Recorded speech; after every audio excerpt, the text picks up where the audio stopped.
Test 8. You will hear a number of different recordings, and you will have to answer questions on what you hear. There will be time for you to read the instructions and questions, and you will have a chance to check your work. All the recordings will be played once only. The test is in 4 sections. At the end of the test, you will be given 10 minutes to transfer your answers to an answer sheet. Now turn to Section 1.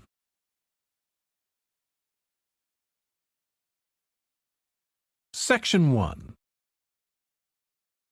You will hear a telephone conversation between a woman who is looking for a job and a man from a company that organizes cycling holidays.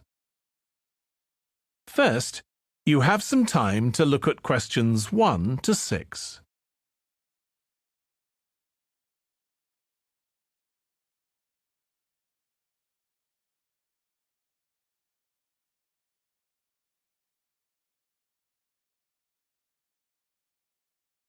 Now we shall begin. You should answer the questions as you listen because you will not hear the recording a second time. Listen carefully and answer questions 1 to 6. Hello, Pembroke Cycling Holidays. Bob speaking. Oh, hello. I've seen your advert for people to lead cycle trips. Are you the right person to speak to? Yes, I am. Could I have your name, please? It's Margaret Smith. Are you looking for a permanent job, Margaret? No, temporary. I've got a permanent job starting in a few months' time, and I want to do something else until then. What work do you do? This will probably sound crazy. I used to be a lawyer, and then I made a complete career change, and I'm going to be a doctor. I've just finished my training. Right. And have you had any experience of leading cycle trips? Yes, I've led several bike tours in Africa. The trip to India that I had arranged to lead next month has now been cancelled. So when I saw you were advertising for tour leaders, I decided to apply. OK. Now, we normally have 2 or 3 leaders on a trip, depending on the size of the group. Some tours are for very experienced cyclists, but we've got a tour coming up soon in Spain, which is proving so popular we need an additional leader. It's a cycling holiday for families. Would that suit you? It certainly would. I enjoy working with children, and I probably need some more experience before I go on a really challenging trip. That tour includes several teenagers. Have you worked with that age group before? Yes, I'm a volunteer worker in a youth club where I help people to improve their cycling skills. Before that, I helped out in a cycling club where I taught beginners. Well, that's great. Now, the trip I mentioned is just for a fortnight, but there might be the possibility of leading other tours after that. Would that fit in with your plans? That'd be fine. I'll be free for 5 months. My job is due to start on October the 2nd, and I'm available from May the 1st until late September. Good. Now, is there anything I need to know about the food you eat?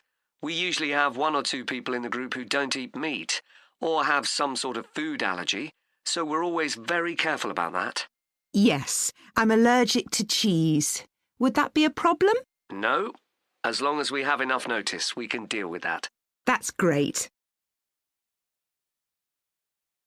Before you hear the rest of the conversation, you have some time to look at questions 7 to 10.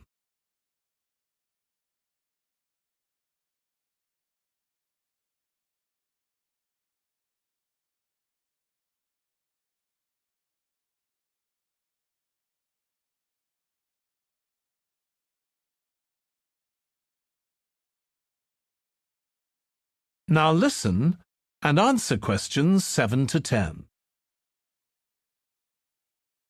It sounds really interesting. Would you like me to fill in an application form? Yes, please. Where should I post it to? Could you send it to 27 Arbuthnot Place, Arbuthnot H-N-O-T, Place, Dumfries. And what's the postcode, please? DG7 4PH. Was that P Papa or B Bravo? P Papa. Got that. If you could return the application form by Friday this week, we can interview you on Tuesday next week. Say 2:30? Would that be possible for you? Yes, it's fine. You're quite a long way from where I live, so I'll drive over on Monday. Should I bring anything to the interview? We'll have your application form, of course, but we'll need to see any certificates you've got that are relevant in cycling, first aid, or whatever. OK. And at the interview, we'd like to find out about your experience of being a tour guide. So, could you prepare a 10-minute talk about that, please? You don't need slides or any complicated equipment, just some notes. Right. I'll start thinking about that straight away. Good. Well, we'll look forward to receiving your application form and we'll contact you to confirm the interview. Thanks very much. Thank you, Margaret. Goodbye. Bye. That is the end of section 1. You now have half a minute to check your answers.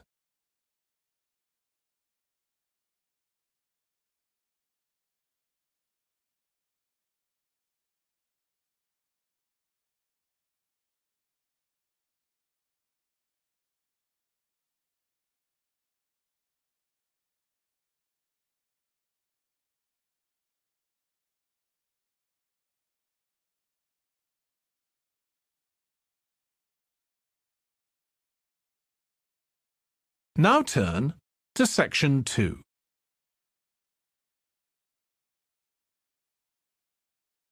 Section 2. You will hear a podcast about an area called the Sheep Market in a New Zealand city. First, you have some time to look at questions 11 to 14.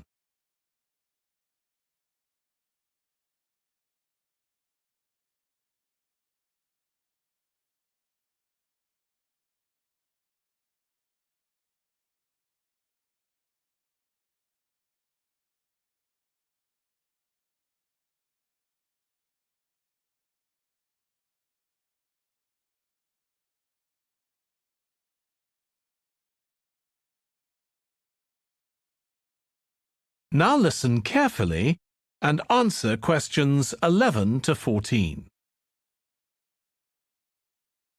Welcome to this podcast about the sheep market, which is one of the oldest parts of the city. As its name suggests, there was originally a market here where farmers brought their sheep, but now it's been redeveloped into a buzzing, vibrant area of the city, which is also home to one of the city's fastest growing communities.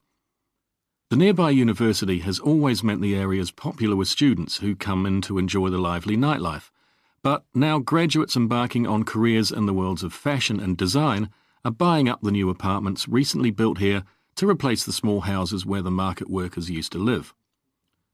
The narrow old side streets are great places for finding original pictures, jewellery and ceramics which won't break the bank, as well as local produce like fruit and vegetables. There's also lots of pavement cafes where you can have a coffee and watch tourists from all over the world go by. The oldest buildings in the area are on the main streets, including the city's first department store, built in the 1880s, which is still open today. The sheep market is a centre for fashion, and there's a policy of encouraging new young designers. The Young Fashion Competition is open to local young people who are passionate about fashion. This year, they've been asked to design an outfit based on ideas from the music and technology that's part of their everyday life, using both natural and man-made fibres. The garments will be judged by a panel of experts and fashion designers, and the winning entries will be modelled at a special gala evening. Parking at the sheep market is easy. There are plenty of pay and display car parking spaces on the roadsides, which are fine if you just want to stay for an hour or two. But if you want to spend the day there, it's better to park in one of the 4 underground car parks. It's not expensive, and if you can present a receipt from one of the local stores, you'll not be charged at all. After 6 p.m, many of the car parks have a flat rate which varies, but it is usually very reasonable. Before you hear the rest of the podcast, You have some time to look at questions 15 to 20.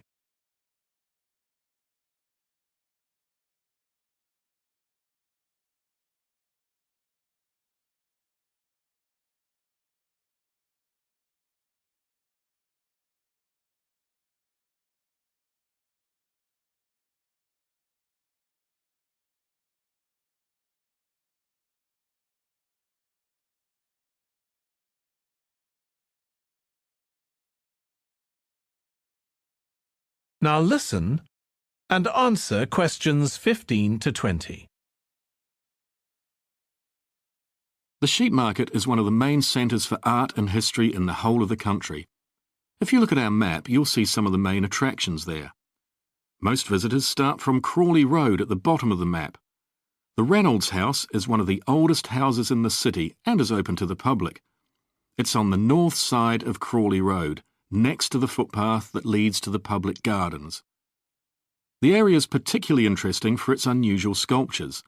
The thumb is just what its name suggests, but it's about 10 metres high. You'll see it on Hill Road, across the road from the bank. The museum's got a particularly fine collection of New Zealand landscapes. It's on the east side of the sheep market, on City Road. It's on the other side of the road from the public gardens, immediately facing the junction with Hill Road. The Contemporary Art Gallery is on a little road that leads off Station Square, not far from the public gardens. The road ends at the gallery. It doesn't go anywhere else. That's open every day except Mondays. The Warner Gallery specialises in 19th century art. It's on City Road, near the junction with Crawley Road, on the same side of the road as the public gardens. It's open on weekdays from 9 to 5 and entry is free. Finally, if you're interested in purchasing high-quality artwork, the place to go is Nucleus. You need to go from Crawley Road up through Station Square and east along Hill Road until you get to a small winding road turning off. Go up there and it's on your right. If you get to City Road, you've gone too far. That is the end of section 2. You now have half a minute to check your answers.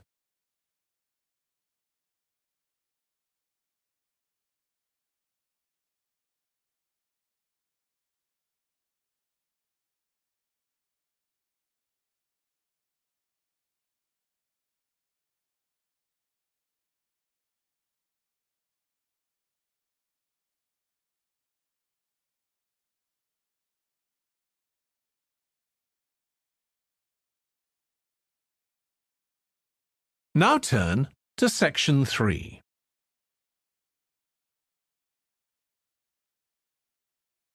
Section 3. You will hear two students, Katie and Joe, discussing a presentation in their film studies course. First, you have some time to look at questions 21 to 24.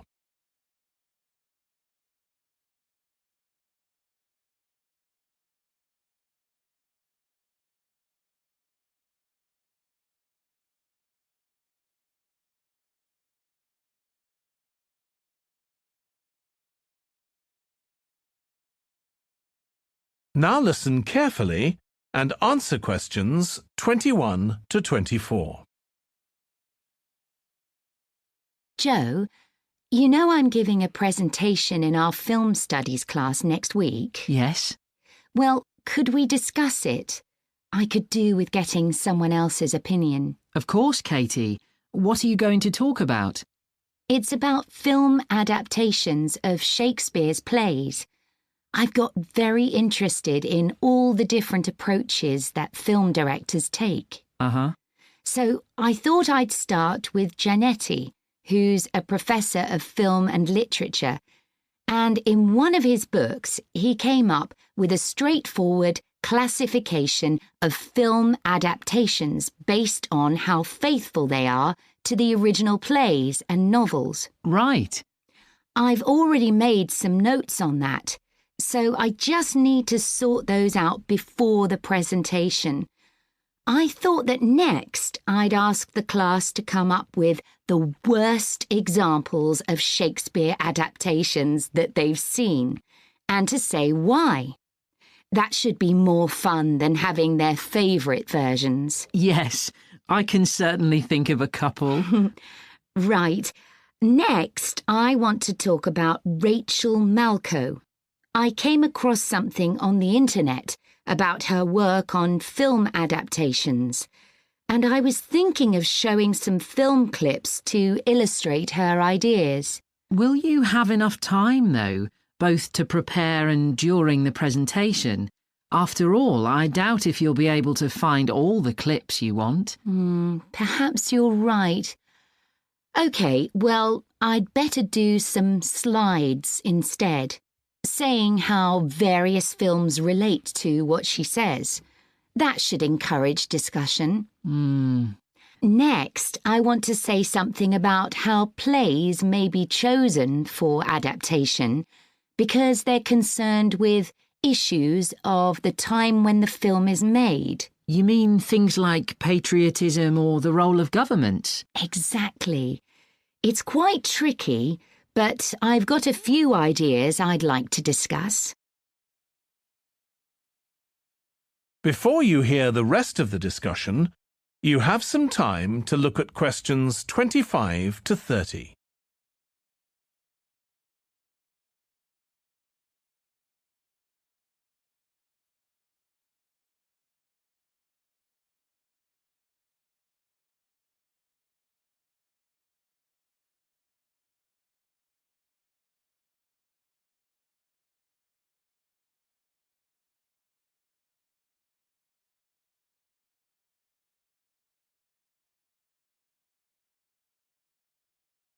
Now listen and answer questions 25 to 30.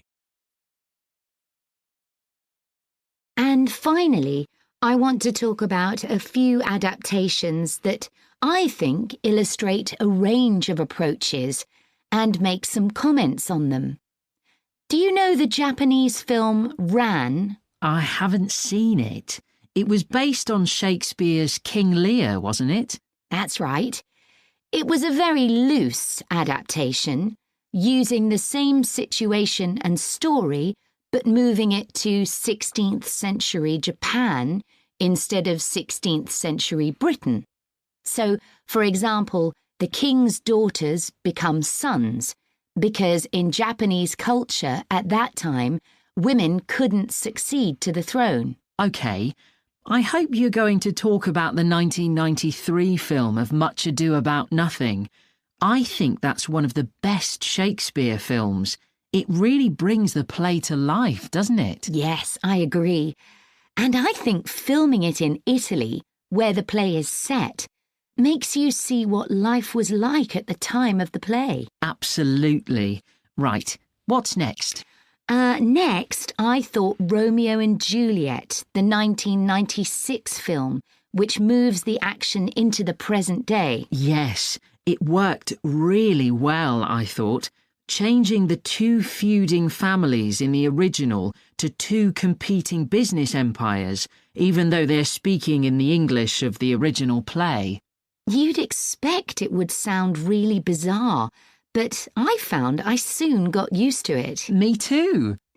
Then I thought I'd include a real Hollywood film, one that's intended to appeal to a mass commercial audience. There must be quite a number of those. Yes, but I've picked the 1996 film of Hamlet. It included every line of the text, but it's more like a typical action hero movie. There are loads of special effects, but no unifying interpretation of the play. All show and no substance. Exactly. Then there's Prospero's Books, based on The Tempest. That was really innovative from a stylistic point of view. Didn't it include dance and singing and animation as well as live actors? Yes, it did. I also want to mention Looking for Richard. Did you ever see it? No, but I've read about it. It was a blend of a documentary with a few scenes from Richard III, wasn't it? That's right. It's more a way of looking into how people nowadays connect with the playwright. The play is really just the starting point. And that'll be where I finish. Well, it sounds as though it'll be very interesting. That is the end of section 3. You now have half a minute to check your answers.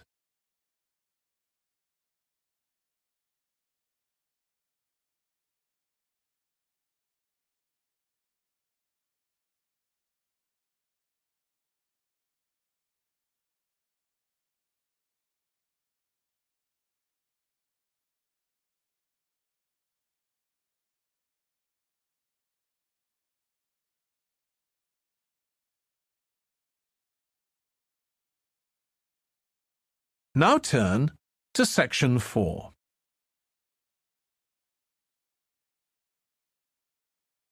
Section 4. You will hear part of a lecture about noise in cities. First, you have some time to look at questions 31 to 40.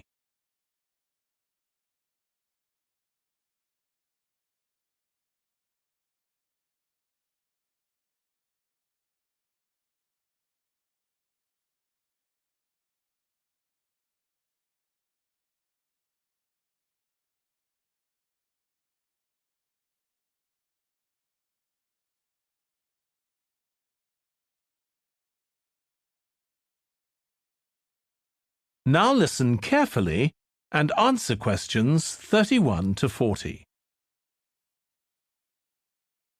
This lecture will be about the science of acoustics, the study of sound, in relation to urban environments such as cities. As an acoustic engineer myself, I think this is an area where we're likely to see great changes. In the past, researching urban soundscapes was simple. We measured levels of sound in decibels, so I used to take my sound meter and I measured the noise somewhere, and then I might ask a sample of people to say at what level the sound became annoying. With data like this, acoustic engineers have been able to build up what we call noise maps, maps of the sound environment. But actually, these aren't a lot of use. What they do show is that the highest noise levels are generally on roads. Well, that's not really very surprising. But there's quite a lot going on that these maps don't show, because they can't capture the complex way that sound varies over time. So they ignore important issues such as the noise someone might hear from the open windows or gardens of their neighbours. And this sort of noise can be quite significant in summer. We don't have any databases on this sort of information. As well as that, these records of sound levels take no account of the fact that people vary in their perceptions of noise. So someone like me with years of working in acoustics might be very different from you in that regard. But anyway, even though these noise maps are fairly crude, they've been useful in providing information and raising awareness that noise matters. We need to deal with it, and so it's a political matter. And that's important. We need rules and regulations because noise can cause all sorts of problems. Those of you who are city dwellers know that things go on 24 hours a day, so city dwellers often suffer from interrupted sleep. It's also known that noise can lead to a rise in levels of stress due to physical changes in the body affecting the composition of the blood. And there are other problems as well. For instance, if school children don't have a quiet place to study, their work will suffer. Now, one problem with decibel measurement is that it doesn't differentiate between different types of noise.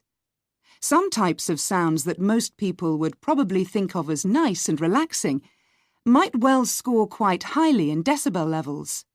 Think of the sound made by a fountain in a town square, for example.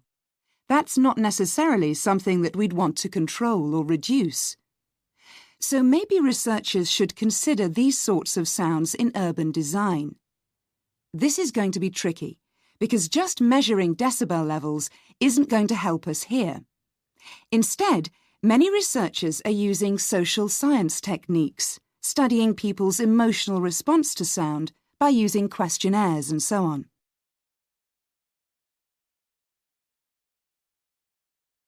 So what exactly do people want to hear in an urban environment? Some recent interdisciplinary research has come out with results that at first sight seem contradictory. A city needs to have a sense of activity, so it needs to be lively, with sounds like the clack of high heels on a pavement or the hiss of a coffee machine.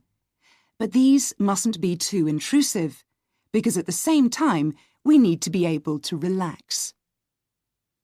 One of the major problems in achieving this will be getting architects and town planners to use the research. Apart from studying the basics of acoustics, these people receive very little training in this area. But in fact, they should be regarding sound as an opportunity to add to the experience of urban living, whereas at present they tend to see it as something to be avoided or reduced as far as possible, or something that's just a job for engineers, like the street drainage system. What's needed is for noise in cities to be regarded as an aesthetic quality, as something that has the qualities of an art form. If we acknowledge this, then we urgently need to know what governs it and how designers can work with it. We need to develop a complex understanding of many factors. What is the relationship between sound and culture? What can we learn from disciplines such as psychology about the way that sound interacts with human development and social relationships, and the way that sound affects our thoughts and feelings? Can we learn anything from physics about the nature of sound itself? Today's powerful technologies can also help us. To show us their ideas and help us to imagine the effect their buildings will have, architects and town planners already use virtual reality, but these programs are silent. In the future, such programs could use realistic sounds, meaning that soundscapes could be explored before being built.